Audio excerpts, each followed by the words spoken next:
This is the Elcan Night Vision rifle scope. It has been designed by customriflescopes.uk and it's been 6 months in the making.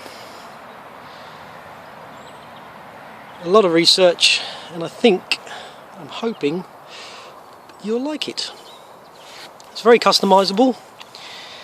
If we look on the top, the Picatinny rail can be swapped for a different type of plate that will carry a red dot sight on top, just in case you run out of battery power and you still need it in the daytime, or QCB, but I wouldn't do that with live ammunition.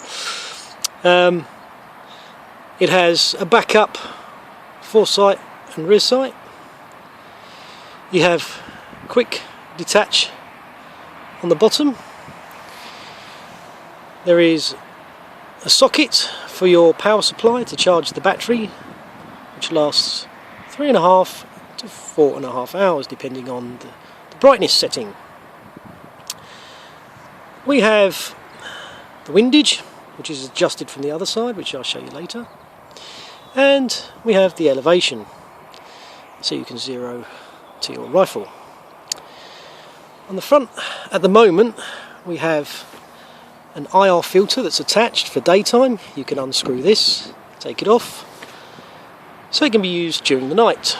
Don't forget, if you leave this on during the night, the IR torch that you connect to the top won't work. I prefer to have the IR torch connected here, so it's out of the way. Going around the other side, we have the rubber eyepiece that will stop glare from the sun getting into your eyes while looking at the screen. We have the on and off twist switch, which is also your brightness setting. If we have a look in at the screen now, if I turn it on for you, you're not going to be able to see much at the moment because it's not going to be close enough. Turn it on. See if I can get closer. There we go. Can't really show you a very good picture from there at the moment, but that's the screen, and I'll be showing you through the video connector later, which will show you a bit better. You can also see when I turn the brightness dial, it goes dimmer or brighter, and at night, even halfway setting that you can't see in the day will be very bright at night. Okay, there's the brightness up and the brightness down. Turn it all the way, click, and it's now off. We have what I showed you before, the Velcro. I designed it like this due to the fact that sometimes when you want to take this off and store it away, you're going to want the joystick attached up there so you don't tread on it or damage it. Or you could have it set up on something else where you want the joystick just there. It's up to you. If you come further around here, you'll see the windage, left and right. That can be adjusted with a penny or a screwdriver. And we come to the joystick, which is external to the scope now. The reason it's external is so that you can have a firm grip, change your settings, zoom in, which I nearly forgot to mention. This has got a fixed magnification of ×4, and it has a a digital magnification of around ×6. It can go further, but as we know, digital magnification, when you go to the extremes, doesn't look good. So the maximum I would say with clarity is about ×10 total magnification. Now you don't really need much more than that for night shooting, I don't think. This at the moment is only rated up to 1.7 HMR. I have designed this so that it can take higher impacts. All the equipment inside there has been protected. Spent lots of time protecting it from vibration and shock. It's been potted, but yet to be tested on higher calibers.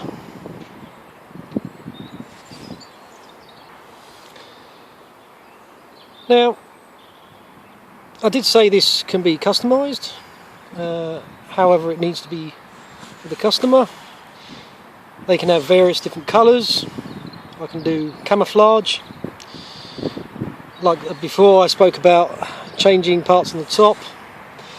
You can obviously have one without the IR filter. There's a battery level indicator and timer inside that you look at the screen. So this will tell you how low the battery is getting. To make it cheaper for you, this can be designed without one internally put inside. You can change the knob to whichever type one you want. So you can have this scope customized to your look, how you want it, and no other night vision rifle scope, even the Elcan night vision rifle scope, will ever be the same for each individual customer, so they can have their own mark on their own scope.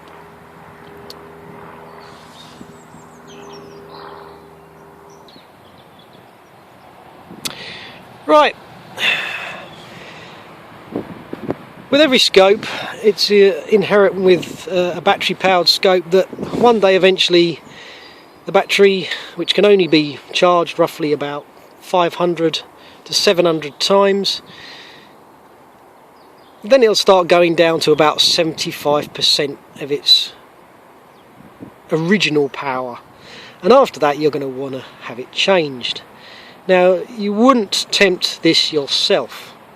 That would void the warranty. You would have to send it back to us, Custom Rifle Scopes. We will take this battery out and we will replace it with a new one for you. Any other problems you get with this scope, it's a customized scope, so you'll have to bring it back to us and we will have to repair it for you. No one else makes this scope.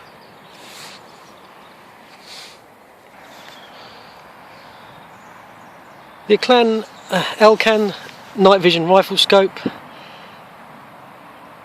does have some limitations, I must admit. At the moment it'll only fit on a Weaver or Picatinny rail. You will be able to get adjustment mounts to change it for different rifles. If you have a dovetail or some sort of other setup, not a problem.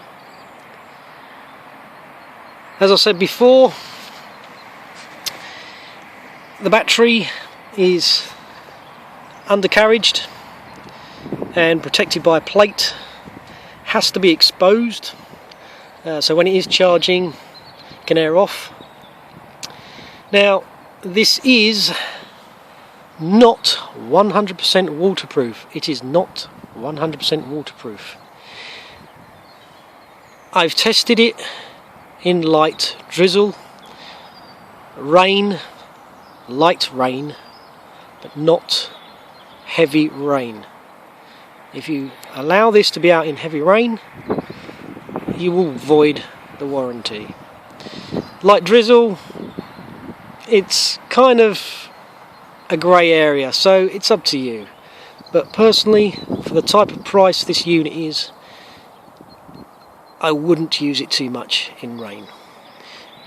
It's all protected inside. All the circuit boards are all potted for shock, but allowing water to get in can corrode other parts. So please, if you use it in heavy rain, you will void the warranty. Cold weather should be okay, anything up to minus 10, 15. A little bit concerned if it goes below 20, that's degrees Celsius. And I wouldn't bash it around. It's designed to take a little bit of shock, but this isn't designed to be knocked about. Do not play paintball with this unit. It will void the warranty if it's smashed. Okay, it's an expensive piece of equipment and it should be looked after.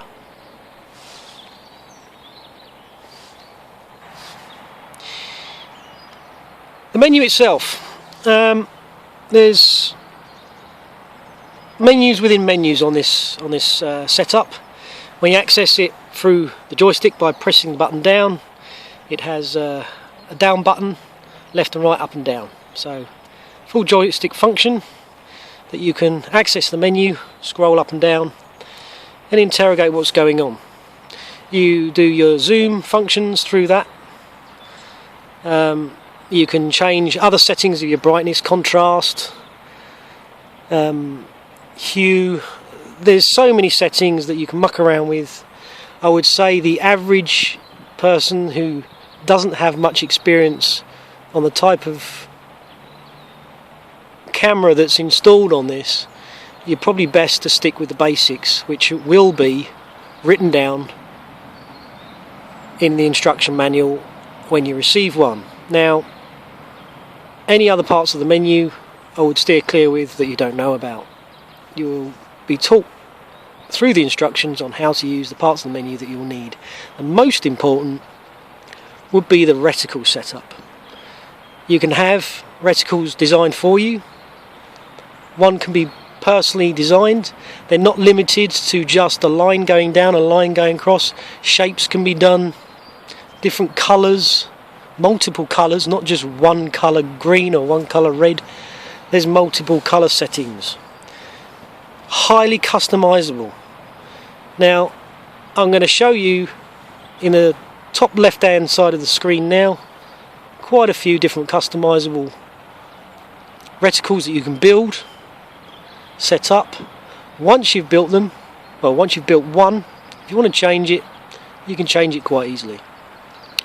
As long as you keep your settings how they were, you can know where your crosshair was, and that would also be in the instructions how to do that, so you don't lose your point of aim when you change the style of reticle you want.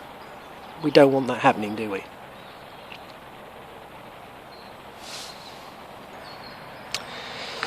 Haven't priced this unit yet, very sorry. It will be up shortly, and if you're watching this video late, then it's already up.